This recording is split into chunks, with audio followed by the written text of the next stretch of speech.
built on trust, fueled by kindness, powered by Provisor. Welcome to the Ben Revak Mortgage Podcast.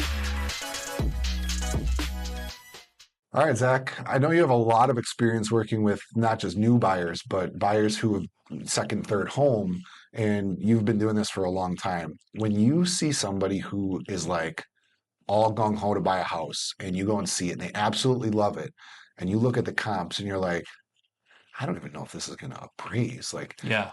how do you handle that when someone is like already emotionally invested to a house that's not, it's priced wrong? Yeah. So I talk to my clients a lot about this because one of the things I think that we really need to get right in this market right now is that it's important to remember that this market isn't going to be a ripping hot seller's market forever. You know, I mean, like that's what everyone's been used to for the last 5-10 years. And so I think just having, obviously showing them the data that I'm seeing is really important, but also just thinking like not about how it's going to feel to get this house today. But I always try to put it in the perspective of if you call me 7 years from now and you're ready to sell, like what's that conversation going to look like? Because if you're overpaying today and then 3 years from now the market starts leveling out, which it's already showing signs of doing, Yep. early signs, but it's showing signs, then what's that conversation going to be like? I've seen the same thing. I've seen it leveling out a little bit. Yeah. But I've seen it too, where it's like we got clear to close yesterday on a house where the listing agent, I really don't know what they were thinking. They listed the house like 150,000 below market value. We wrote like 65,000 over list. Yeah. Got it, and it appraised higher than Yeah. the purchase price. I literally just had a situation like that happen with another transaction of mine. And I think what you see sometimes is, for example, one neighborhood I saw recently, everything was going $50,000 to $70,000 over asking. Yep. And there was a comparable nearby, and the comparable wasn't quite what this house was, and they still listed it beforehand. Part of it is to get the terms, right? Part of it is to get a bidding war. But Yep. yeah, I mean, you always have to do the data deep dive because I tell my clients all the time, like, we're all just so conditioned that it's a seller's market, and it's definitely a seller's market right now. But like, what's going to happen when the music stops, so to speak? Yep. And it will. I mean, like, it always does. Yeah. What goes up must come down. Yeah, and like it's so easy. I mean, I've been doing this for 11 years, and so it's been a seller's market the whole time. Yeah. And so there's been people that bought and sold. It's been a seller's market the whole time.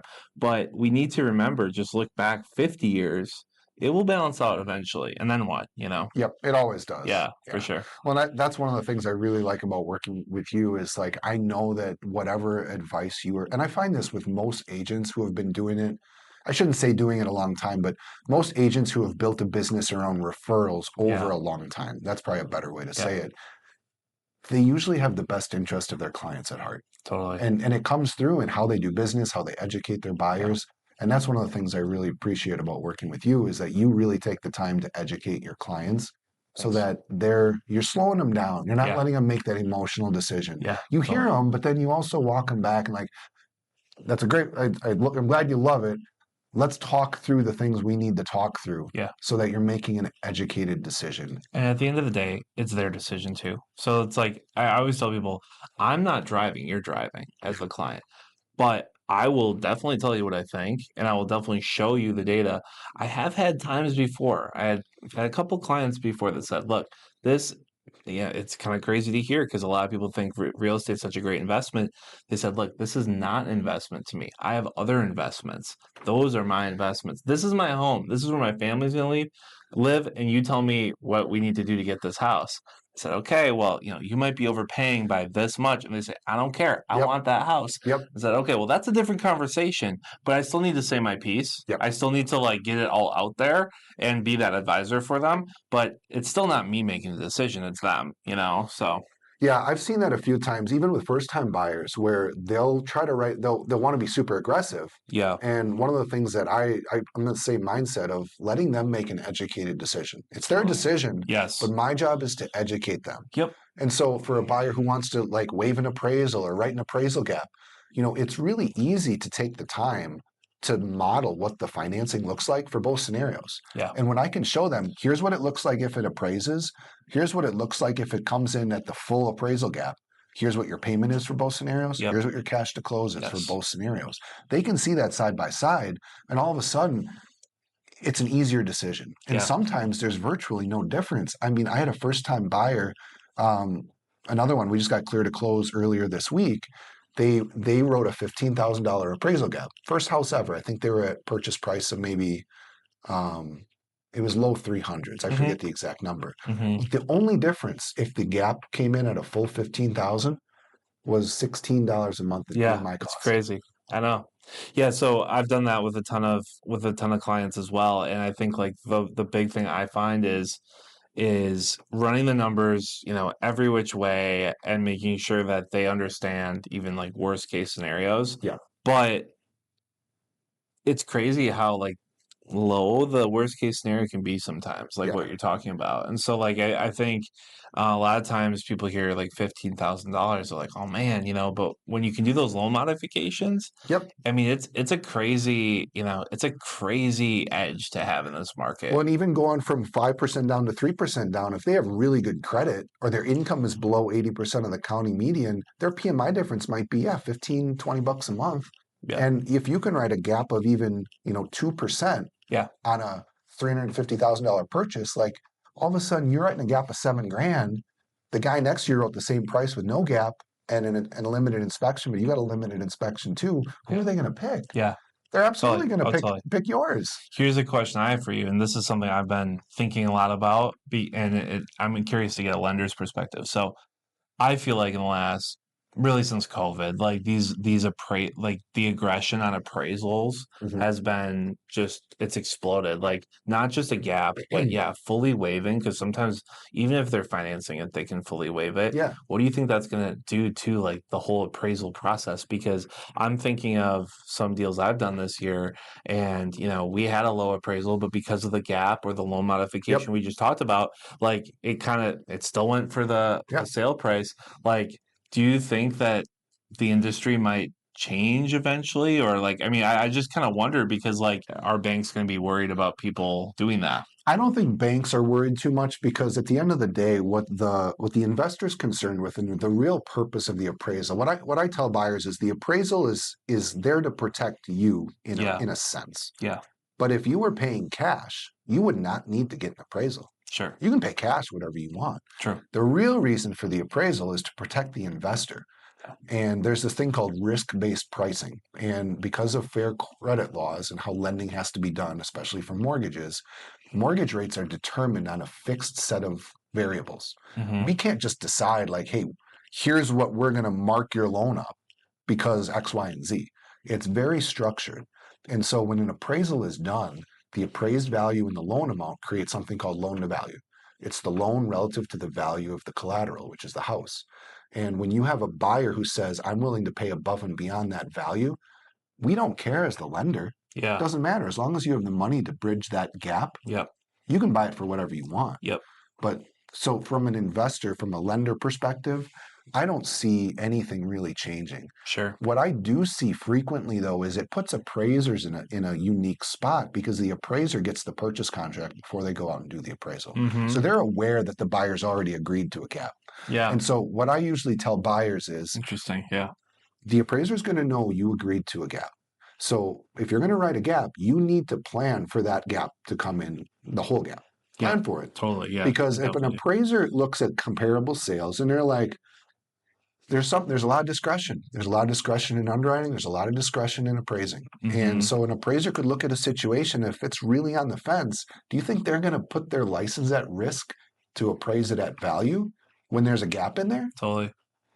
If I'm the appraiser, I'm probably not. I'm going to say, I don't want this deal to die. Yeah. And that's never something that gets put in the appraisal report, but we're all humans. And that human factor comes into play. Yeah. And so the advice I give anyone, if you're writing a gap, plan on there being a gap. If it's less than the gap, don't write a check you lucky. can't cash. Don't write a check you're not going to happily cash.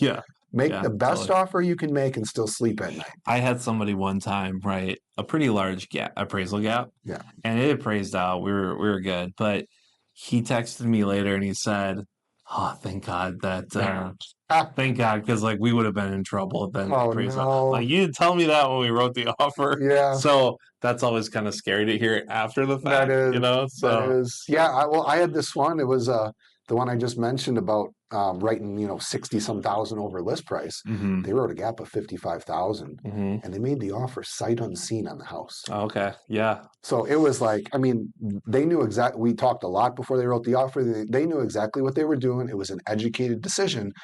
It was just a lot. There was several layers of risk to it hmm that aren't seen in a normal transaction. They're out of state.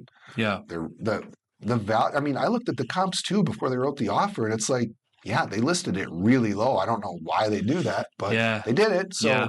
we're going to stick to what we know comps are. We're going to make an aggressive offer based on that, and it all worked out. But it just as easily could have gone the other way. hmm There's no way to know for sure. hmm Yeah, I think I had one recently where I was listing a house and I knew it was going to be a tricky appraisal because like the entire neighborhood was older and then this one street had homes like 40 years newer. And so you Those are had, tough. so those are always tough, right? And I even told my sellers ahead of time, I'm like, this is going to be a tough one on appraisal. Were you selling one of the older homes or I was selling one of the newer one of the homes. newer homes? So Yep, like obviously we wanted more money because of course. it should be more, but it's just funny how appraisers look at things versus us. And I was definitely doing some adjusting and things like that and trying to triangulate it just right. Yep. And then, I kind of told my seller, I'm like, all right, we might be around this zone. And if we, this is like the top 10th of percentile outcome, then we get something 20K above that number even. And Yep. yeah, it didn't appraise out, but the offer we accepted, gave us the assurances that didn't matter. And that's the main thing because, seeing around corners on the listing side, like the longer I've done this, a lot of times you start out, you're working with a lot of buyers first and foremost, and then you're getting listings and then you're kind of refining your process. And I think like the biggest thing that listing agent can do is see around those corners for Yep. their clients. Like, are we going to have issues on inspection, appraisal? For this house specifically, it was a beautiful house, and I knew everyone would want it, but it was going to be about the appraisal because the data just wasn't there. Yep. So we were like heavily weighting that with So you're offers on looking that for an one. offer with a gap Totally. or a waiver Or a wave. or a waiver. Or a Yep. wave. And we talk about this before we even go on the market. We say, look, I was like mocking up scenarios. I'm like, if someone writes this, but they have, a normal appraisal, like we're talking about all these different factors Yep. because the range of outcomes on that house, it was just more likely. And the appraiser even called me. He's like, man, this is kind of a weird one. I'm like, I know. So, that happens. Did it But come in short? it did. It actually, like when the appraiser called me, he was mentioning comps to me. And I mean, for us, it didn't really matter because, we accepted an offer that we didn't really have to worry about appraisal. But That's cool. he called me and he's like, yeah, like, I'm going to be low on this one. And we kind of had a conversation. He's talking about comps that are 80K under our Yeah. like contract price. I'm like, whoa, man, I know that comp, so we're having a conversation. And what I think is cool is like, that I think a lot of times appraisers actually get a really bad rap from us especially. And Everyone likes to point a finger at yeah, them because you know what? They're never around to defend themselves. totally, That's the only reason. totally. If they were Yeah, sitting here with us, no one would talk shit to them. I know, totally. And like, I've been at like whatever lunch and learns and stuff where an Yeah. appraiser comes in and like when they explain their point of view, it's very interesting. And I think what happens a lot is their point of view and our point of view don't always intersect, and that's when we have issues. But I said to them, I'm like, man, we had almost 10 offers on this house, all in this zone. It's like, how do we know that this isn't worth that? He's like, I know. He's like, but and then he explains to me, he's like, this is how it works in my world. Yep. He's like, it'll get flagged if I'm like off. He's like, it will get flagged automatically. Yep. And then he's like, and then it essentially gets audited It's by called SSRs. Yep. And then he said someone else has to audit it. Yep. And It's then called a desk review. yeah, so It I'm gonna happens look all the bad. time. So I'm like, Yep. okay. Yep. So it's like, sometimes we get upset with the appraisers, but really I think what we need to do as realtors is just actually understand the process. Yep. And so when you connect those dots, then you say, well, this is the playing field, what can I do? And it's like, well, I can try to see around that corner for my sellers. And like, this might be a problem. So we need to look for this kind of bucket of terms to give us the best chance to get you the most money, Yeah. Yeah. So, And we had talked earlier about the first time buyer who's writing a 2% appraisal gap because they were planning on doing 5% down. yeah, They can make it work at 3% down because the yeah, only difference is their PMI cost goes up. yeah, The yeah, other end of that spectrum is someone who is buying a second home, selling their first home, their starter home, buying their, forever home maybe. mm-hmm, They're rolling forward 300,000 in equity because they bought in 2019 yeah, and they've got so much equity built up. They may be able to cover a gap of 100,000 with no yeah, impact to financing whatsoever. yep, And so there's situations like that where, like you said, they're just like, Zach, get us this house. yeah, We don't care what it's worth. yeah, We're going to be here for the next 40 years. yep. It fits. We're in a unique situation. We need this school district. We need this area. Like, do it. Yeah, And depending on where it is too. I mean, if they have 100K to play with on an appraisal, I mean, they might even, fully waive their yeah, appraisal contingency because usually in those cases when I'm talking through a client with that, it depends on the property. Like if it's a property that's like some, one bedroom, you know, 3,000 square foot house is be really funky in the country or something, there's not gonna be comps for that. yep, You're really more exposed by doing that. But if you're doing something in the city of Milwaukee and there's 25 yeah, comparables in the last 6 months, like surrounding that house, yep, you can triangulate pretty close. Condos, same thing. They're all like the same floor plan typically. yep. So it's pretty easy to get that dialed in. And so, yeah, I mean, So you can define the margin of safety and be like, yeah, look, you're financing, and that's where I like helping out. I love when realtors involve me in that process when it's going to be a riskier yeah, offer yeah, because we can see exactly like, hey, you want to write a gap of 100 or waive it entirely. Here's where it needs to appraise at before waiving it entirely starts to impact your financing. mm-hmm, And so, like, your payment and cash to close is exactly the same unless it appraises 85,000 yeah, short. That's when it starts to impact your cash to close. yep, And buyers look at that and they're like, oh, well, in that case, let's just waive it. yeah, And all of a sudden, you win over 25 other offers. totally. And I agree. I think we're starting to see it not be as crazy, but I don't know. This spring was tough. I had several where we were 1 of 15, 1 of Oh 20. yeah, spring was brutal. I mean, the spring was so competitive. It was awesome to be a seller, but I mean, I feel like I keep an eye on the data. I don't really see anywhere in the data that even like explains how hot the spring was comparatively to the other last couple years. Yeah. Like inventory was up. Didn't feel like that, but yeah, it was really, really competitive for Yeah, sure. I was. Looking down the road, I know it's hard to predict the future, but I know you're a data guy and you spend a Yeah, lot of time looking at data trends. yeah. In your opinion, what does it look like in 12, 18, 24 months? Yeah, I've been thinking a lot more about like the 24 months. I just feel like 12 months can go either way, a war, some weird event, you can just derail Short it. term. Yeah. Yeah, short term. So like 2 years out, I really think that we might be in a more balanced market. I don't think it's going to be anything crazy. Like I don't think it's going to be a buyer's market.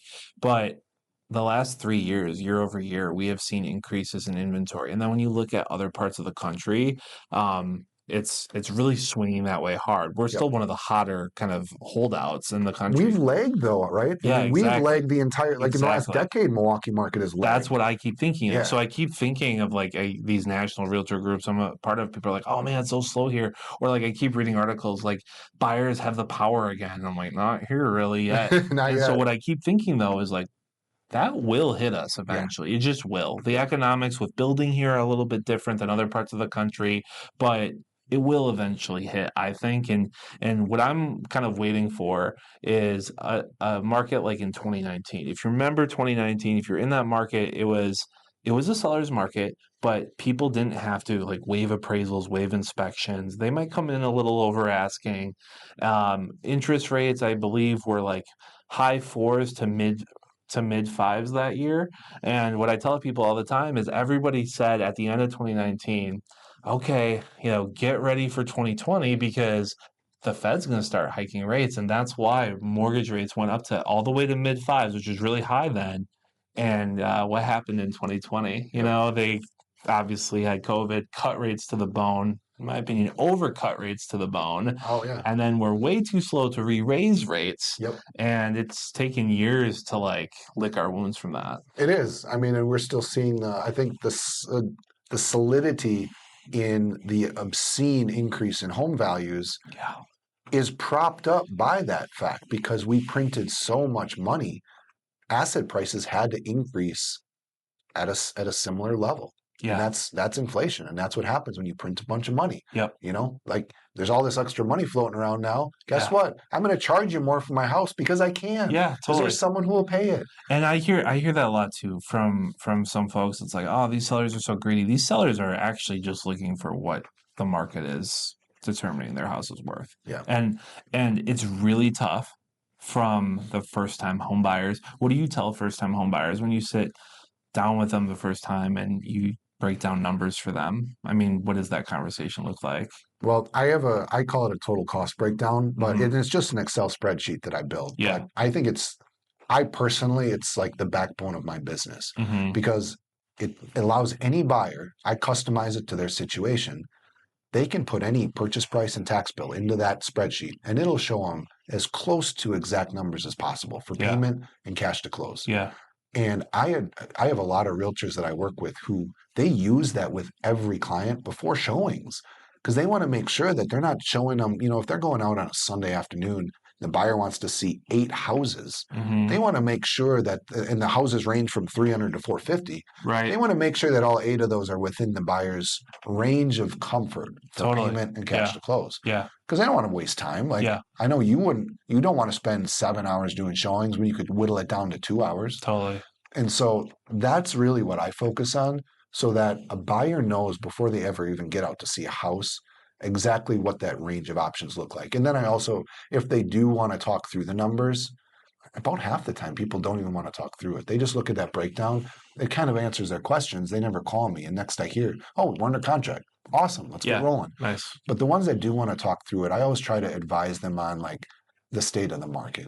I try to soften it up for you.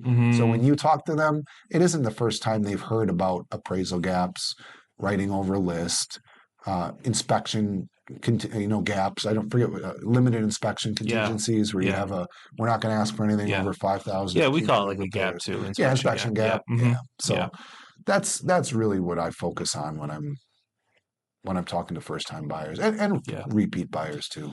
Yeah, one thing I found is that first-time homebuyers obviously don't know what they don't know, but I hear a lot of frustration from first-time homebuyers with just how expensive things have gotten since I first got licensed in 2015. Sure. But the other, I think what I tell all those buyers is like you have to get in the game. And I don't want them to just buy anything that they're not happy in. Yeah. But if you look at what real estate does over the long term, like you're going to win if you get a decent house that is going to be in an area that's going to appreciate at least even modestly, and you build that equity, and then maybe they move up or move to 2 acres like they always dreamed of or whatever it is. Well, if you look at real estate over any long time period, like any 10-year period, go find a 10-year period where real estate values dropped. Right. I don't think one exists. I mean, maybe someone can pull the data and prove me wrong, but from what I've seen and the research I've done, I don't think there is a 10-year period where residential real estate values have dropped. Right. And so if you got to live in a house, look at the equity you build in 10 years. Yeah. Look at your acquisition costs relative to, and your payment relative to renting. Yeah. Like there's 0 down programs for first time buyers. WIDA is a great one. If you want to buy a house with 0 down and you have good credit and your income is under like 120,000 and you're looking at a house for 300,000, you could buy it with 0 down using WIDA to do your down payment. Yep. And it's like, what's your payment on that? 2,800? Right. Renting a really nice 3-bedroom house, what's that? Yeah. 2,800, 3,000 totally. At least? Well, so the thing that I think a lot of people aren't, I hear this all the time from either first-time home buyers or just buyers in general. It's like, oh man, I can't believe a brand new 4-bedroom, 2.5-bath house was $200,000 in 1998. But I feel like they're just parroting their parents, like the right. I mean, the bitter millennials. It's bitter, right? But a lot of times, I think what actually people lose sight of is $200,000 in 1998 was a lot of money. You don't realize how inflation works on what we perceive as expensive versus cheap. I mean, look at what a car cost in 1998. A brand new car is completely different. My parents bought their house brand new in 1990. Let's see, we moved in 1996. Mm-hmm. It was built in 94. It sat for 2 years. Granted, 2 bedroom, 1 bath, Mm-hmm. 1,200 square feet. Mm-hmm. They bought it for $96,000 in 1996. Yep. Like, that's not that. I mean, what are we looking at? 30 years? Yeah, 30-ish years. Yeah, 30 years. Yeah. And now what they sell it for? 210, 220? Yeah. Yeah. So it's like, yeah, it's over 200% increase in value. Yeah. But here's the thing. it's paid off. Here's they the lived thing. in it for 30 years. I think about this all the time too, is like, so let's say, you use $2,800. Let's say your mortgage payment is $2,800 a month. Yep. Like, if you live in the house for 20 years or 30 years, Yep. let's say you don't pay it off early, you're just making payments. $2,800 in 15 years. I get 15 years is a long time. But the point is like $2,800 in 15 years is going to feel like it's $1,800 today. Yes. And so, like, a lot of people, that's the magic of buying a house. Yes. Because you have a fixed rate. Yep. Now, taxes aren't fixed. Insurance can go up a little bit. But the fixed rate versus renting. A lot of people right now, they just look at, well, rent might be $2,500 and my mortgage payment might be $2,800. Yeah, but over 15 years, rent goes here and you stay right here. And then inflation goes up and you're still right here. And that's the magic. And when people talk about, oh man, I can't believe that this 4-bedroom, 2.5-bath, my parents pay $1,100 a month. That's ridiculous. Yeah. A lot of that's been inflation too. And yes, housing prices have gone up a lot. Of course they have. There's no doubt that is part of the recipe for sure. But also a lot of people lose sight of the inflation aspect. And that's like the easiest bet against the buying versus renting. Well, yeah, it's a double-edged sword because over time, debt becomes cheaper through inflation. Yep. And inflation is built into our financial system. The Fed targets 2% inflation annually. Yeah, not zero. Not zero. Yep. Their target is 2%. Yes. So they want to create an environment where inflation is 2% annually. Yep. And then on top of that, you've got the appreciation of the property. Yeah. So you have an asset that appreciates. You have debt that depreciates over time. As wages increase, your wages will also increase. And you need a place to live. Yeah. It's like, not everyone should buy a house, but for the people that are sitting out there thinking like, is now the right time? Should I buy? Like, the right time is as soon as you're ready because you're not getting any younger. Yeah. And as time goes on, find any 10-year period in history where home values have dropped. Yep. Good luck. I tell people that all the time when we talk about refinancing. I said, like, you have to be able to afford the payment day one. Yep. That should be like a period at the end of that. But yeah, obviously in the next 5 to 10 years, it's highly likely you'll be refinancing not just once, but probably multiple times. So that, again, we did, rent starts at $2,500. Let's say your mortgage payment is $2,800. And then you refinance down in 5 years, let's say just one time, which I think we think it'll be much sooner. And then what's rent going to be in 5 years? It's going to be $3,500. I mean, now you're just creaming the rent. It's 5 years. What's going to happen in 15 years? So I think a lot of times people say, oh, well, I read an article. It's like, well, it's officially more expensive in Milwaukee to buy versus rent. Yeah, on the surface, maybe day one, maybe for a certain neighborhood it is, but long term, good luck on renting versus buying because it literally doesn't make sense. There's a reason that as a national average, the net worth of homeowners is something like $350,000. Yeah, it's like 55 times a renter. It's insane. Yeah, and it's because a house becomes a forced savings vehicle for you. That too. On top of being a place that you're going to live. Like, you have a housing cost no matter what. If the cost is, let's say it is even 10 or 20% higher to own versus renting, but you're building equity in an asset that also appreciates, that the debt itself is fixed and inflation proof. Yes. Like, the inflation proof is so important. It's so important. I mean, it's literally locking, you're literally locking your housing cost and kind of saying like, I mean, aside from some fluctuations on insurance and Taxes and taxes, insurance. Yep. which by the way, if that fluctuates on the owning, it's also going to fluctuate on renting, and Yep. it'll just be realized in the rent increase. So it's a zero sum game as far as I'm concerned on that. And then so then you're really talking about just an awesome hedge against inflation. Also, speaking of inflation, when you look at appreciation, real estate almost universally way outpaces inflation. Oh, remember 2022 when, oh yeah, inflation was 9%. Yeah, what did the housing market do? It was like 20%. It was. So I mean, that's a good example. Even like the worst case scenario from inflation, real estate doubled Yeah. it up. You're protected. It's a way to protect your net worth against something that is built into our financial system, which is inflation. Yeah, totally. Yeah. One of the things that you mentioned was refinancing, and I give people the same advice. I say, do not buy a house that you can't afford today on the hope that you can refinance next year and lower your payments. Yeah. Because what I see happen frequently is your taxes and insurance might go up next year. And let's say we can refinance and save you $200 a month, but between your insurance and your taxes, your payment went up $100 a month. You're saving $100 a month, but you're saving $100 a month because rates went down. If rates hadn't gone down, your payment would have gone up $100 a month. Yeah. And so do not, if you're buying that close to the comfort level of what you can afford versus I can't make my payments and I have to move out and leave my keys on the counter and get foreclosed on, you should not be buying that house. Totally. Yeah, if you're too close to the sun, then just don't even go down that road. No.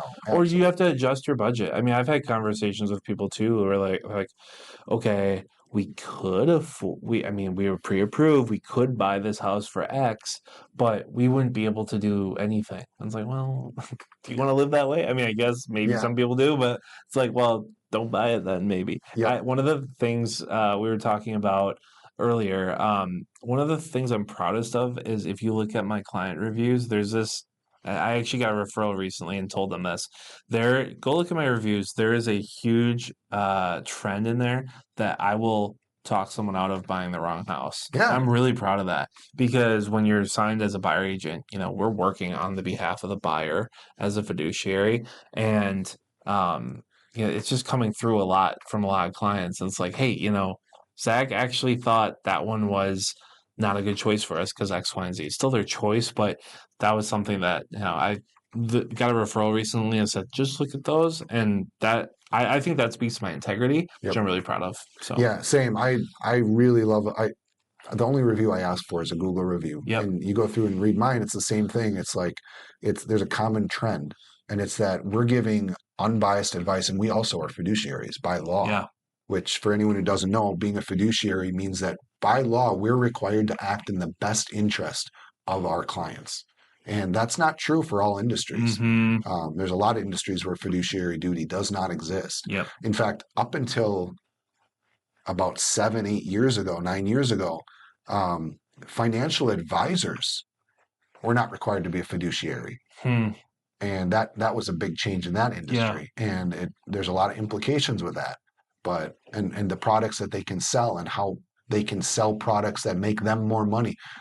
In lending, I cannot make more money based on the interest rate a client gets. It's against the law. Sure. As a lender, I can't get paid based on how high someone's interest rate is. So our incentive is to help them have a great experience, make educated decisions so that they're happy and they want to work with us again when it comes time to refi. That's the whole thing, right? Is like, I met with a prospect recently and they said, hey, I just want to let you know, we do not like being sold. Like, we really don't like a salesy approach. And I said, look, we're gonna talk about what I can do to help you guys in your search, and you can just let me know if we're a good fit or not. And they hired me, and I think so much of that is, first of all, when you're kind of divorced from the outcome either way, and you're like, this is what I'm about. Are we a good fit? I mean, honestly, also, I know you probably do this too. I'm also looking like if they're a good fit because I don't take every I don't take every referral on because sometimes we're not a good fit. I mean, I really want to, if someone wants to go down the road and get a house, I want to make sure they're listening, like getting pre-approved or, actually, are coachable and things like that. I mean, sometimes we have People that want to look at houses that they can't afford. And it's like, well, I'm not going to show you that house. Like, Yeah. you can't buy that house, Yeah. So we have those conversations too. And sometimes it just doesn't make sense anymore.